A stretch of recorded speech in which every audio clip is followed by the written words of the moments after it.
This is topic B on page 160, adding headers and footers. You may need to provide page numbers, section titles, or other information in headers and footers that appear on every page. Word provides features that enable you to enter this information in one place and have it repeat automatically on each page. Headers and footers are defined areas at the top and the bottom margins of a page where you can add textual or graphical information that is common to all or to some of the pages in a document. Common information such as titles, dates, and page numbers can be entered in the left, center, or right sections of a header and footer. You can specify whether headers and footers should appear on the first page of the document. You can also apply different header and footer content to odd and even numbered pages. So to work with our headers and footers, I could go up to my Insert tab, my header and footer command group. Here I have my header drop down. We have a whole gallery of predefined headers that Word has created for us. You get a preview in your drop down. So you can click to choose any one of those to just insert. And now you're in your header area. You can see your document area is slightly dimmed out. That means you're not working with this text. You're in your top margin, which is your header area.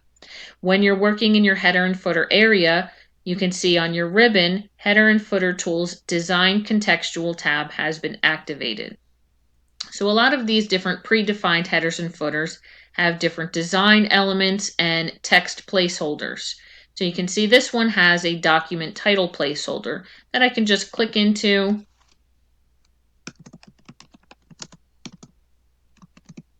and type my example title. Now, there's a few ways to exit your header and footer area to get back to your main document area. You can see we have a close header and footer button on the Design Contextual tab. Another way is by pressing Escape on your keyboard.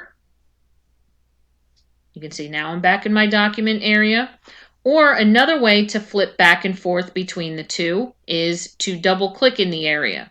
You can see now I can edit the text here, but I can't edit the text in my header area. That's dimmed out now. So if I wanted to edit this, double click in the header area and it opens up for me. If I want to exit, double click in my document area, header area closes, now I'm in there.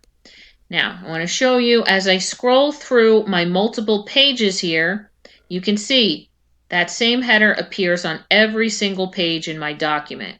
That's the one thing about headers and footers. You don't have to, type it in manually on each page. It's automatically going to configure to every single page in your document.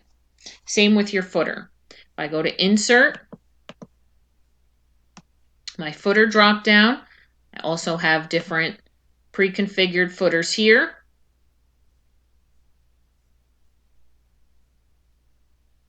So I'll go ahead and insert Ion Dark. This also has a place for the document title, and it automatically entered my name.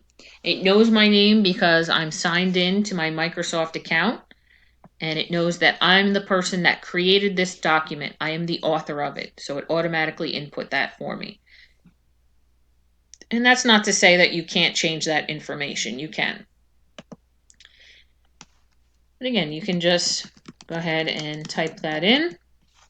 Double click to exit your footer area. Now when I scroll down, that footer on every single page.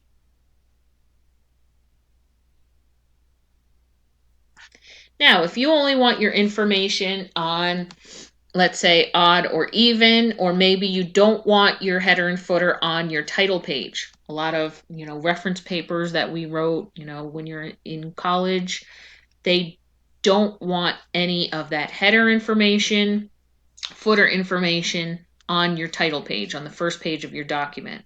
That needs to stay clean. So in order to do that, we obviously can't delete it because then that would delete it from all of the other pages in our document.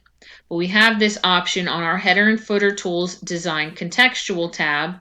In our Options command group, we have these two checkboxes. different first page, or we can also do different odd and even pages. So either one. If I check different first page off, close out my header area, you can see I no longer have a header on my first page. Scroll down, no longer have a footer on my first page, but all subsequent pages after that still included. So just by checking off that one box, it eliminates it from the initial page in my document, but everything else is kept as is. So Our next video will be Activity 7.2 on page 161, Creating Headers and Footers.